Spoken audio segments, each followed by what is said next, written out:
For decades, we were trained to believe a comfortable fiction. That money is a number on a screen. That the global economy is a finely tuned engine designed to grow forever. That if you followed the rules, stocks, bonds, a 400 omeki, you would be insulated from chaos. That belief worked when the system was stable. It does not work when the system itself is being re-engineered. Look closer now. Not at the headlines, but at the structure underneath. The confidence that once held global finance together is thinning. The paper promises we trusted are no longer backed by certainty, only by momentum. And momentum is a fragile thing. Most people are still checking retirement balances as if the world hasn't changed since 2019, unaware that the financial plumbing beneath them is being torn out and replaced in real time.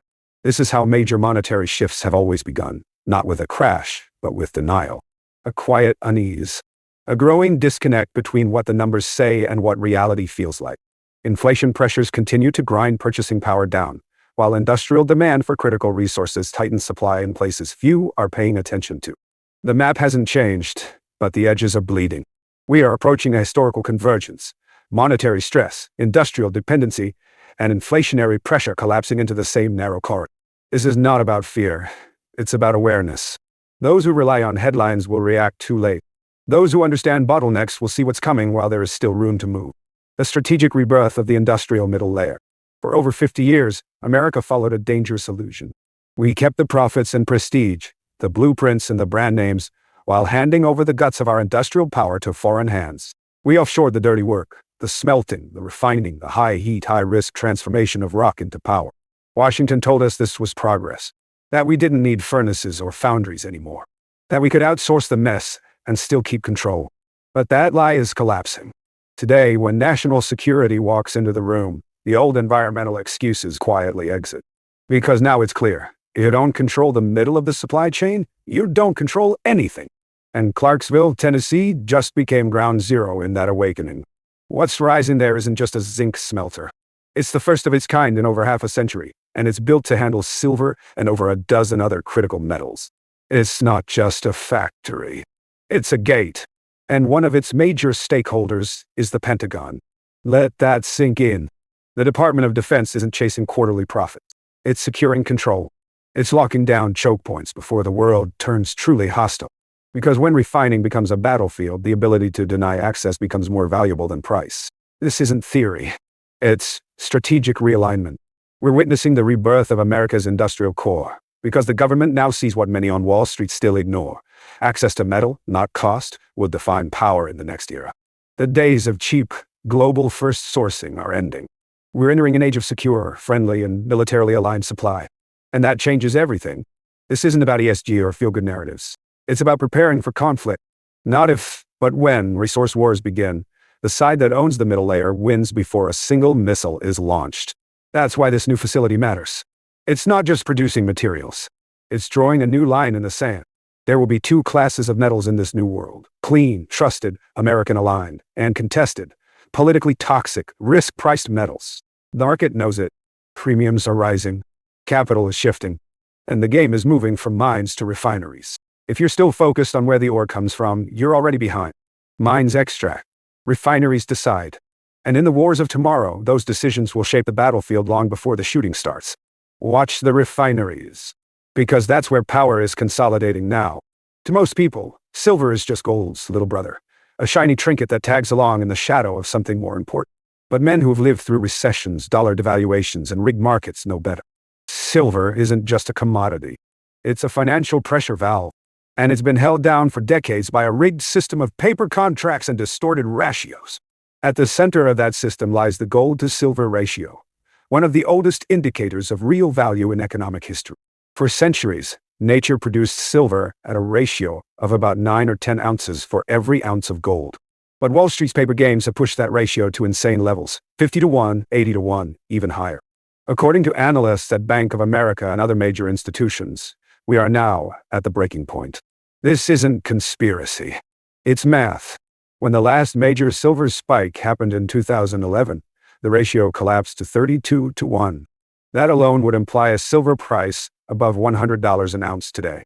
But if history truly rhymes, and we return to the 14 to 1 ratio seen during the 1980 inflation panic, silver would just double or triple. it would surge past $300 an ounce. That's not hopium. That's historical precedent. Technicians call the current setup a base formation. But let's speak plainly. This is a dam. A dam that's been holding back real monetary energy for over a generation. And when it finally gives way, as all manipulated markets eventually do, the move will not be orderly. It will be violent, fast, and irreversible. The smart money is already positioning. They understand that the current silver price is not a value, it's a lie. And when the correction hits, silver won't rise gently. It will roar. For decades, Wall Street sold a lie that paper silver was just as good as the real thing. That an IOU from a megabank was as safe as metal in your hands. And for years, institutions played along, swapping promises, rolling contracts, pretending the vaults were full. But something has changed. Quietly behind the scenes, the insiders have stopped pretending. They're not asking for promises anymore. They want the bars. In just 3 days of a recent January contract, nearly 18 million ounces of silver were demanded for physical delivery. This wasn't Reddit traders or silver bugs. This was deep-pocketed institutional demand. Entities with the trucks, the pallets, the armed security, moving real metal under real pressure. When these players stop rolling paper and start demanding weight, you're watching trust unravel at the highest level. This is more than a preference. It's a warning. In normal markets, sellers emerge as prices rise. But now, holders are refusing to let go. The result? A breakdown in market mechanics. The paper price still dances to the tune of high-speed algos, but the physical side doesn't care. It moves slow, deliberate, like a battleship. And once that ship changes course, you can't reverse it. Here's the trap. The paper price drops, but premiums on real silver stay high. Inventories keep falling. Vaults are being emptied while the public stares at a screen. That's not noise. It's the final act of a long con. When the paper market diverges too far from physical reality, it doesn't bend, it snaps. And when it snaps, it's not the retail investor who wins. It's the ones who already took the metal and locked the doors behind them. While everyone's watching the Fed play its usual game, a far more dangerous time bomb is ticking in the East, and it's set to detonate beneath the global markets.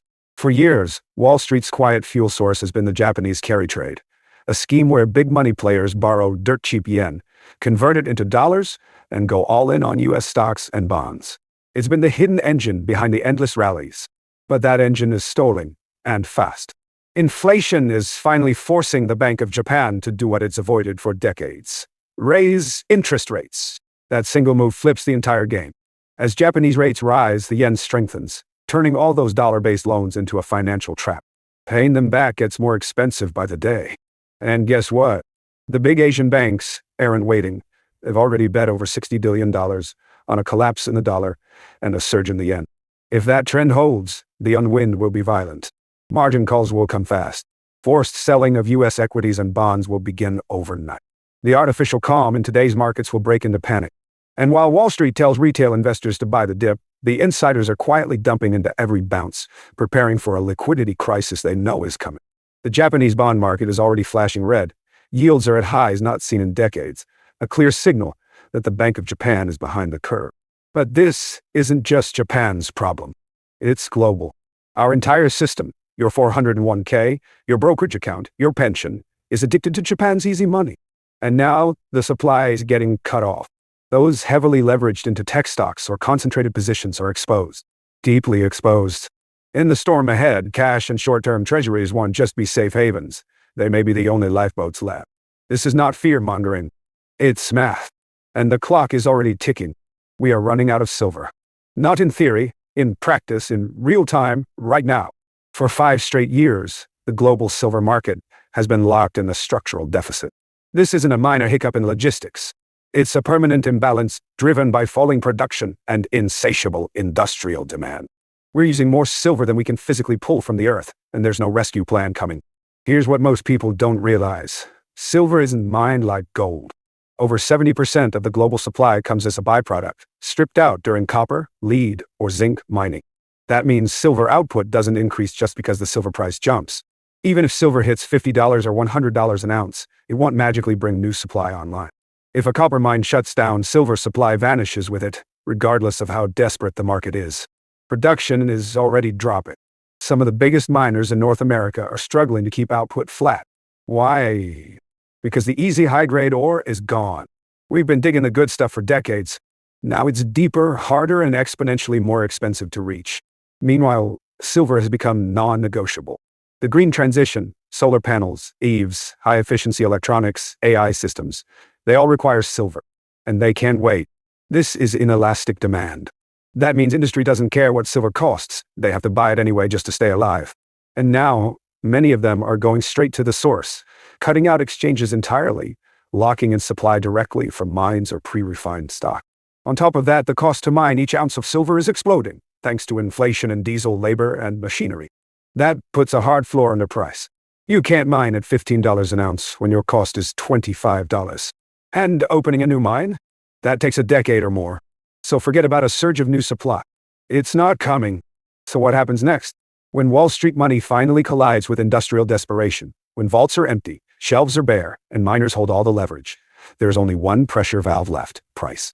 And when that blows, there's no going back. Everyone's watching the stock market. But the real $12 trillion threat is right under their feet.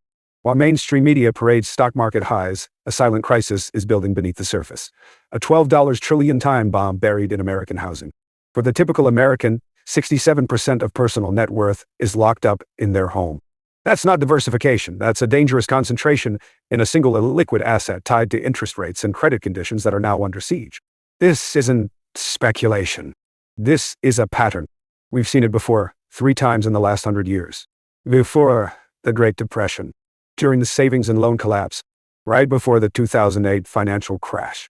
Each time, Americans were lulled into a trance of paper wealth, borrowing against rising home values to fund lifestyles that looked rich, but were hollow at the core. Now, the insiders are bailing, quietly. In late 2024, executives at the largest mortgage lenders dumped nearly $500 million of their own stock. They've read the same data you have, but they also know what's coming. Mortgage rates have soared. Prices haven't corrected. That gap is a trap, and it's about to slam shut. The government already knows. The Treasury and Federal Reserve have quietly stepped in to prop up the mortgage-backed securities market. But they can't plug every hole. Not this time. Meanwhile, commercial real estate is unraveling in real time. Office buildings sit empty, offloaded at pennies on the dollar. Those losses flow straight into the same banks that underwrite America's residential mortgages. If credit locks up, and it will, home buying stops dead. And when 90% of purchases rely on mortgages, no credit means no buyers. And no buyers means one thing: price collapse. This isn't fear-mongering. It's a debt cycle with a fuse already lit. Those who still believe this time is different are exactly the ones who always get crushed when the music stops. Copper isn't just running out. It's collapsing. Copper is not an investment play. It's not a maybe asset. It is the circulatory system of the modern world. Every power grid, every electric vehicle, every data center, they all bleed copper. And right now we're looking at a full-blown cardiac arrest in that system. The warning signs are flashing red. A catastrophic incident at Grasberg mine just erased over 300,000 tons from the 2026 Global Supply Outlook.I. That's not a crack in the system, that's a breach. But here's the real nightmare: negative smelter treatment charges. For the first time, copper smelters, the industrial giants that process ore into usable metal, are so starved for raw material that they're paying miners just to keep their plants running. They are losing money by the ton just to stop their billion-dollar machinery from freezing solid. This isn't a slowdown. This is an industrial death spiral. Once these smelters go offline, the refined copper supply doesn't just shrink, it flatlines. Current global stockpiles? They barely cover 72 hours of demand. That's not a buffer. That's a rounding error. And when the shelves go empty, price doesn't go up, it detonates. The only way to rebalance is through demand destruction.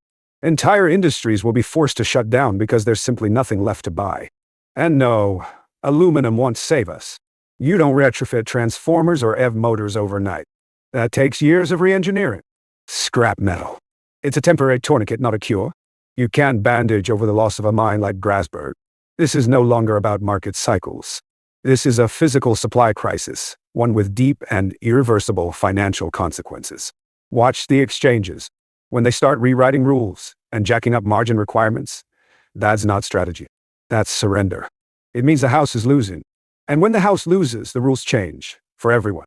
The world didn't blink when Venezuela's president was captured or when the U.S. launched its largest naval operation in the Western Hemisphere in decades. But it should have. Because this wasn't just about terrorism or democracy.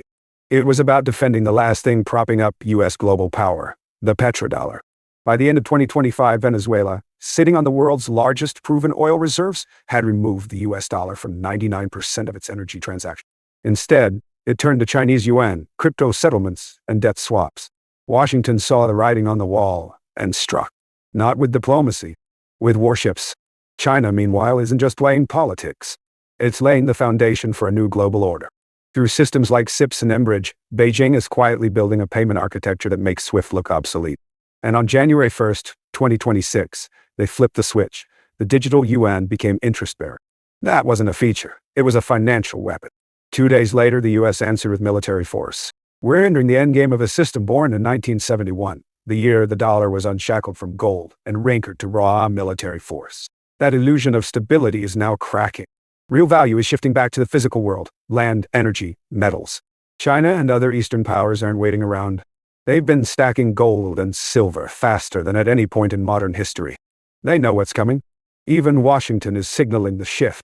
The recent $7 billion refinery project in Tennessee isn't about economics. It's a war measure. A silent confession that the free market won't deliver the resources needed for modern conflict. The U.S. is going full resource nationalist, controlling supply chains from mine to missile. And when that happens, everything changes.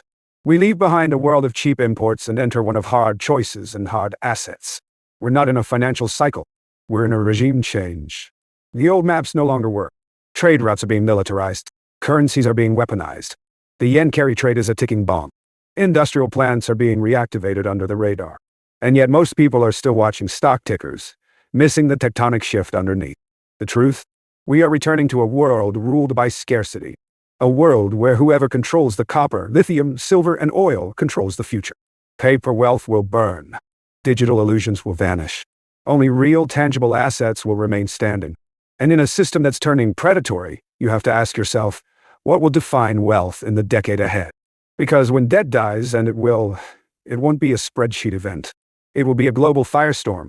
And when that fire comes, those holding paper get scorched. Those holding real assets survive.